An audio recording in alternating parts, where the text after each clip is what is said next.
नमस्कार, मैं डॉक्टर राकेश पाठक। मध्य प्रदेश के बारे में कहा जाता है कि एमपी अजब है, सबसे गजब है। और सचमुच में मध्य प्रदेश की राजनीति में विधानसभा चुनाव से लेकर अब तक बहुत कुछ अजब गजब हो रहा है। आपको याद होगा, जब विधानसभा चुनाव चल रहे थे तो बड़ी संख्या में दल बदल हुआ था और उस वक्त ज्यादातर नेता बीजेपी छोड़कर कांग्रेस में आए थे। लेकिन चुनाव में जब कांग्रेस की हार हो गई, भारतीय जनता पार्टी प्रचंड बहुमत के साथ सत्ता में आ गई, तो फिर उनमें से बहुत सारे लोग घर वापसी करके बीजेपी में वापस चले गए। लेकिन दल बदल का सिलसिला तब से खत्म नहीं हुआ है। लोकसभा चुनाव की बेला में भी लगातार आना जाना लगा हुआ है। पर अब जो हैरत अंगेज कारनामा हुआ है दल बदलने का, पलटी मारने का, वो कारनामा कर दिखाया है कांग्रेस से 6 बार विधायक रहे, कांग्रेस के प्रदेश कार्यकारी अध्यक्ष रहे रामनिवास रावत ने। उनका कारनामा क्या है, इसको हम सिलसिलेवार आपको बताएंगे। पहले सिर्फ इतना जान लें कि रामनिवास रावत ने 10 दिन के भीतर पलटी मारी, यानी भारतीय जनता पार्टी में शामिल होने के बाद 10वें दिन ये कहा कि मैं बीजेपी में शामिल नहीं हुआ हूं, और ऐसा कहने के बाद, अखबारों में इंटरव्यू छपने के बाद 24 घंटे के भीतर फिर पलटी मार गए। यानी उन्होंने पलटी मारने का एक रिकॉर्ड बना डाला। आइए आपको सिलसिलेवार समझाते हैं, क्रोनोलॉजी समझने की कोशिश करते हैं। रामनिवास रावत मध्य प्रदेश के श्योपुर जिले की विजयपुर विधानसभा से, उस सीट से 6 बार विधायक रहे हैं। संयोग से 2018 में वे विधानसभा चुनाव हार गए थे, जब कमलनाथ की अगुवाई में कांग्रेस की सरकार बनी थी। अगर वे जीतते तो शायद उस वक्त वे मंत्री बनते। लेकिन उसके बाद 2023 के चुनाव में वे विधानसभा चुनाव जीत गए, लेकिन उनकी पार्टी चुनाव हार गई, यानी मध्य प्रदेश में कांग्रेस की सरकार नहीं बनी। यहां यह भी याद दिलाना जरूरी है कि रामनिवास रावत सामान्य तौर पर अपने पूरे राजनीतिक जीवन में स्वर्गीय माधवराव सिंधिया के करीबी माने जाते रहे। उनके बाद ज्योतिरादित्य सिंधिया के भी खासम खास नेताओं में से एक रहे हैं। लेकिन जब 2020 में ज्योतिरादित्य सिंधिया ने कांग्रेस पार्टी छोड़ी थी और भारतीय जनता पार्टी में गए थे, तब रामनिवास रावत ने कांग्रेस नहीं छोड़ी थी। बाकायदा उस वक्त उन्होंने प्रदेश कांग्रेस कार्यालय में ज्योतिरादित्य सिंधिया के दल बदल के खिलाफ पत्रकार वार्ता भी संबोधित की थी। और उसके बाद वे 2023 में कांग्रेस के टिकट पर ही चुनाव लड़े, चुनाव जीते, और इस बार वे 6वीं बार के विधायक थे। लेकिन लोकसभा चुनाव की बेला में जैसे जैसे लोकसभा चुनाव पास आता जा रहा था, रामनिवास रावत कांग्रेस के राष्ट्रीय नेतृत्व पर सवाल उठा रहे थे। लगातार वे ये संदेश दे रहे थे वे कांग्रेस पार्टी छोड़ सकते हैं। जब भी उनसे पूछा जाता तो वे कहते, मैंने अभी इस बारे में कोई फैसला नहीं किया है। लेकिन रामनिवास ये कहने से नहीं चूकते थे कि कांग्रेस का राष्ट्रीय नेतृत्व ठीक से काम नहीं करता है, जो कहा जाता है उस पर अमल नहीं होता। इस तरह के बयान देते देते अंततः रामनिवास रावत 30 अप्रैल को, यानी आज से सिर्फ 10 दिन पहले, कांग्रेस छोड़कर भारतीय जनता पार्टी में शामिल हो गए। और वे ऐसे ही शामिल नहीं हुए, गाजे बाजे के साथ विजयपुर में एक बड़ी आम सभा हुई, जिसमें मध्य प्रदेश के मुख्यमंत्री डॉक्टर मोहन यादव, प्रदेश अध्यक्ष विष्णुदत्त शर्मा, बीजेपी के इस वक्त दल बदल के लिए प्रभारी बनाए गए न्यू एंट्री के इंचार्ज डॉक्टर नरोत्तम मिश्रा और तमाम अन्य बड़े नेताओं के सामने रामनिवास रावत मंच पर गए। विधिवत उन्होंने भारतीय जनता पार्टी का पट्टा अपने गले में मुख्यमंत्री के हाथों से ग्रहण किया, भारतीय जनता पार्टी की सदस्यता प्राप्त कर ली। ये वीडियो आप देख लीजिए रामनिवास रावत की सदस्यता के समय का। माननीय हम सबके नेता आदरणीय रामनिवास रावत जी को भारतीय जनता पार्टी के परिवार में शामिल करने जा रहे हैं। अरे जोरदार ताली बजाइए और इस सुनहरे मौके के गवाह बनिए। उसी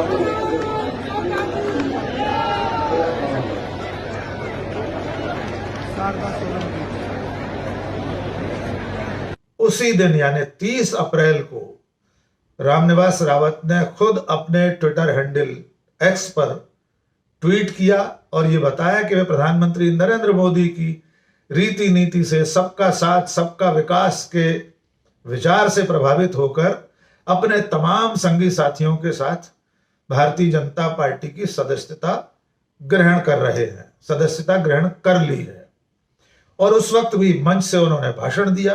बीजेपी की सदस्यता लेने के बाद भारतीय जनता पार्टी में शामिल होने के बाद अगले ही दिन से रामनिवास रावत ने बीजेपी का प्रचार करना शुरू कर दिया। वे लगातार मुरैना श्योपुर क्षेत्र में बीजेपी के कार्यक्रमों में जाने लगे। 2 मई का उनका ट्वीट बता रहा है कि वे जौरा में कार्यकर्ता सम्मेलन में शामिल हुए। उसके बाद 3 मई को विजयपुर सबलगढ़ में भारतीय जनता पार्टी के आयोजनों में गए। उनकी तस्वीरें आप लगातार हमारी स्क्रीन पर देख रहे हैं इन आयोजनों की, जिसमें रामनिवास रावत बाकायदा मंच से भाषण दे रहे हैं, बीजेपी के कार्यकर्ताओं के साथ बैठे हैं। और उसके बाद 4 मई को बीजेपी के बड़े नेता मध्य प्रदेश के विधानसभा अध्यक्ष नरेंद्र सिंह तोमर, मध्य प्रदेश के मंत्री राकेश सिंह, उनके साथ वे श्योपुर क्षेत्र के गौरस एक इलाका है वहां पर आदिवासी सम्मेलन में शामिल हुए। कराहल में एक कार्यक्रम में गए और इसके बाद वे 5 मई को राजगढ़ संसदीय क्षेत्र में पहुंचे और भारतीय जनता पार्टी के आयोजन में बड़ी आम सभा में, जिसमें मुख्यमंत्री मोहन यादव भी मौजूद थे, वहां दिग्विजय सिंह के खिलाफ प्रचार करने के लिए रामनिवास रावत पहुंचे। इसकी तस्वीरें भी उन्होंने खुद अपने ट्विटर हैंडल पर साझा की हैं। यानी वे दिग्विजय सिंह जिनकी सरकार में रामनिवास रावत मंत्री रहे थे, उनके खिलाफ 5 मई को राजगढ़ संसदीय क्षेत्र के ब्यावरा शहर में उन्होंने बीजेपी की आम सभा को संबोधित किया। लेकिन 5 मई के बाद उनके ट्विटर हैंडल पर कोई नई पोस्ट नहीं दिखाई दी, यानी बीजेपी के किसी कार्यक्रम में वे जाते हुए नहीं दिखाई दिए। उसके बाद उन्होंने 7 मई को मतदान किया अपने क्षेत्र में। 7 मई को मुरैना श्योपुर में मतदान था, उसकी उन्होंने मतदान करने की फोटो और अपना ट्वीट पोस्ट किया है। और उसके बाद परशुराम जयंती की शुभकामना की पोस्ट उनके ट्विटर हैंडल पर दिखाई दे रही है। लेकिन इस बीच में एक उलटबासी हुई। उन्होंने गुरुवार को ग्वालियर के एक अखबार स्वदेश अखबार को एक इंटरव्यू दिया। उस इंटरव्यू में जब उनसे यह पूछा गया कि आपने कांग्रेस पार्टी छोड़ दी है, आप कांग्रेस के टिकट पर विधायक बने थे, तो आप कांग्रेस के टिकट पर चुने जाने वाले विधायक की हैसियत से कब तक रहेंगे और विधायक पद से, विधायक के दायित्व से कब इस्तीफा देंगे। तब रामनिवास रावत ने एक बेहद चौंकाने वाला बयान दिया, उत्तर दिया। उन्होंने उस अखबार से कहा, स्वदेश अखबार के रिपोर्टर से कहा कि मैंने तो भारतीय जनता पार्टी ज्वाइन ही नहीं किया, मैं तो बीजेपी में शामिल ही नहीं हुआ हूं। मैं तो यारी दोस्ती में मोहन यादव के मंच पर यानी बीजेपी के मंच पर चला गया था और यारी दोस्ती में ही बीजेपी का पट्टा अपने गले में डलवा लिया था। वे साफ मुकर गए और यहां तक कहा कि जब वे बीजेपी में शामिल ही नहीं हुए तो फिर विधायक के तौर से, विधायक के पद से इस्तीफा देने की कोई जरूरत नहीं है, वे इस्तीफा नहीं देंगे। ये उस इंटरव्यू की कतरन आपको स्क्रीन पर हम दिखा रहे हैं। इसके बाद उन्होंने भोपाल के एक न्यूज पोर्टल से भी बातचीत में यही बातें दोहराई। उन्होंने कहा कि मैं तो यारी दोस्ती में यानी दोस्ताने में, डॉक्टर मोहन यादव से उनकी दोस्ती है, पुरानी दोस्ती है, इसलिए वे मंच पर चले गए थे और इसीलिए बीजेपी का पट्टा अपने गले में डलवा लिया था। उन्होंने बीजेपी ज्वाइन नहीं किया, वे विधायक पद से इस्तीफा नहीं देने जा रहे। लेकिन पिक्चर अभी बाकी है। दरअसल इस इंटरव्यू के बाद जब उनका यह बयान सामने आया कि उन्होंने बीजेपी की सदस्यता ग्रहण नहीं की है, जबकि हजारों लोगों के सामने उन्होंने मुख्यमंत्री और प्रदेश अध्यक्ष के हाथों बीजेपी की सदस्यता ग्रहण की थी, खुद ट्वीट करके इसकी जानकारी दी थी। मुख्यमंत्री मोहन यादव ने भी ट्वीट करके बताया था कि रामनिवास रावत ने उनकी पार्टी यानी भारतीय जनता पार्टी की सदस्यता ग्रहण कर ली है। लेकिन जब उनका ये इंटरव्यू, ये साक्षात्कार सामने आया तो बीजेपी में भी हड़कंप मच गया और उसके बाद सिर्फ 24 घंटे के भीतर रामनिवास रावत ने एक बार फिर पलटी मार ली। रिकॉर्ड तोड़ समय में अपने कहे से वे मुकर गए हैं और आज यानी 10 तारीख को वे श्योपुर के भारतीय जनता पार्टी कार्यालय में, जिला कार्यालय में पहुंचे और वहां पत्रकारों के सवालों के जवाब दिए और कहा कि मैं तो भारतीय जनता पार्टी में हूं, मैं बीजेपी के कार्यालय में बैठा हूं। जब उनसे यह सवाल पूछा गया कि आपने एक इंटरव्यू में ऐसा कहा है कि आप बीजेपी में शामिल नहीं हुए, तो उसका उन्होंने सीधे जवाब नहीं दिया। यह कहा कि कुछ बातें ऑफ द रिकॉर्ड कही थी, बाकी बातों को उन्होंने स्वीकार किया। आइए उनकी जुबानी ही सुन लेते हैं कि अब रामनिवास रावत क्या कह रहे हैं, जो 24 घंटे पहले कह रहे थे कि वे बीजेपी में शामिल नहीं हुए हैं। आइए सुन लीजिए। जहाँ मैं बैठा हूँ, जहाँ मैं आप लोगों से चर्चा कर रहा हूँ, ये अपने आप में स्पष्ट उस बात का जवाब है। मैं यहाँ स्वेच्छा से आया हूँ, कार्यक्रम स्वेच्छा से किया था, कार्यक्रम मैंने अरेंज कराया था वहाँ पर जयपुर में, और कम से कम 15-20 हज़ार की भीड़ के सामने मैंने माननीय मुख्यमंत्री जी, प्रदेश अध्यक्ष जी, नरोत्तम मिश्रा जी और सभी भाजपा प्रदेश के पदाधिकारियों के सामने सदस्यता ग्रहण की थी और आज मैं यहाँ बैठा हूँ। ये अपने आप में स्पष्ट है कि भाजपा का कार्यालय है और यहाँ भाजपा का ही आदमी बैठ सकता है, कोई दूसरी पार्टी का आदमी आने की पत्रकार वार्ता नहीं है। भाजपा की इस तरह की बातें कांग्रेस के लोग ही कर सकते हैं। इसी वजह से ये भी चिंतन करने की बात है, इसीलिए वजह से कांग्रेस कांग्रेस द्वारा कार्यकर्ताओं का सम्मान नहीं किया जाना, इस तरह की बातें करना मेरे आने की वजह से करना चाहिए उन्हें चिंतन। एक और विधायक चला गया, उन्हें ये चिंतन करना चाहिए कि हमारे लोग पार्टी क्यों छोड़ रहे हैं, कांग्रेस पार्टी में रहने वाले लोग पार्टी क्यों छोड़ रहे हैं। लगातार मिल रहे अपमान या इस तरह की बातों से आदमी कभी संतुष्ट नहीं हो सकता और यही कारण है कि ये स्थिति बनी है। और उसकी बात का मैं जवाब दूं, उनके बारे में तुम कुछ कहूँ, मैं उचित नहीं समझता। उन लोगों को हमेशा एक दूसरे के प्रति सद्भाव बनाए रखना चाहिए, कोई दुश्मनी नहीं होती है। हमारी विचारधाराओं से हम अलग अलग हो जाते हैं। आज मैं भारतीय जनता पार्टी में हूँ, क्यों हूँ? एक तो पार्टी का स्पष्ट एजेंडा है, पार्टी के कार्यकर्ताओं को पार्टी के काम के हिसाब से सम्मान भी मिलता है और जो कहते हैं वो करते हैं।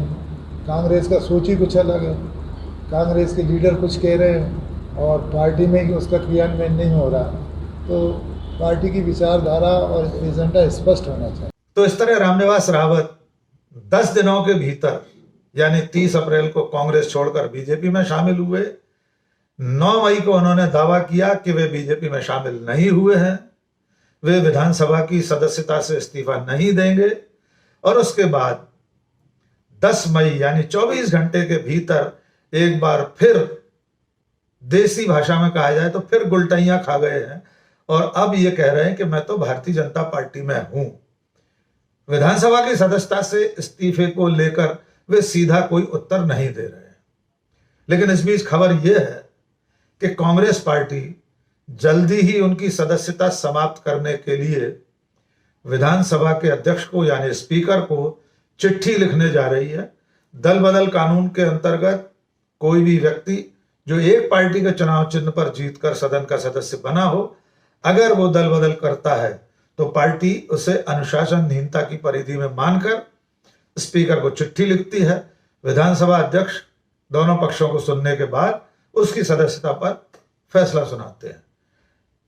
यकीनन रामनिवास रावत के भारतीय जनता पार्टी में जाने के बाद उनकी विधानसभा की सदस्यता खतरे में है। रामनिवास रावत ने एक बात का और खुलासा किया है, उसकी सफाई दी है एक तरह से, क्योंकि पिछले दिनों विधानसभा में जो नेता प्रतिपक्ष हैं कांग्रेस पार्टी की तरफ से, उमंग सिंघार, वे और प्रदेश अध्यक्ष जीतू पटवारी आपस में बातचीत कर रहे थे। उमंग सिंघार ने जीतू पटवारी का इंटरव्यू लिया था। उसमें यह सवाल आया था कि रामनिवास रावत दल बदल क्यों कर गए। तब जवाब में जीतू पटवारी ने यह कहा था कि रामनिवास रावत के ऊपर बहुत सारा कर्ज है, सरकार के दबाव में है, इसलिए वे पार्टी छोड़कर यानी कांग्रेस छोड़कर बीजेपी में चले गए। इसका जवाब भी रामनिवास ने अपनी आज की पत्रकार वार्ता में दिया है कि उनके ऊपर ऐसा कोई कर्ज नहीं है, लेकिन कांग्रेस नेताओं के वे बाकी आरोपों का जवाब नहीं देंगे। अब देखना होगा कि रामनिवास रावत कांग्रेस के पुराने दिग्गज नेता, 6 बार के विधायक, पूर्व मंत्री, प्रदेश कांग्रेस कमेटी के कार्यकारी अध्यक्ष रहे, रामनिवास रावत अपने किस बयान पर आखिर तक टिके रहते हैं। वे सचमुच में भारतीय जनता पार्टी में शामिल रहते हैं या विधानसभा की सदस्यता जाने के डर से फिलहाल वे इस झूले पर झूलते रहते हैं। आखिरी बात, अगर विधानसभा की सदस्यता उन्हें छोड़नी पड़ी तो विजयपुर सीट पर उपचुनाव होगा। रामनिवास रावत को भारतीय जनता पार्टी फिर से टिकट देगी। ऐसी अगर कोई डील उनकी बीजेपी में शामिल होते समय हुई होगी तो उन्हें उपचुनाव में जनता के बीच एक बार फिर जाना पड़ेगा और खतरा यह है कि जनता इस बार चुनेगी या नहीं चुनेगी, ये जनता के विवेक पर निर्भर करता है। लेकिन रामनिवास रावत की इस पलटी मारने की अदा पर मध्य प्रदेश में हैरानी जाहिर की जा रही है। आज के वीडियो में बस इतना ही। बहुत बहुत शुक्रिया। जय हिंद।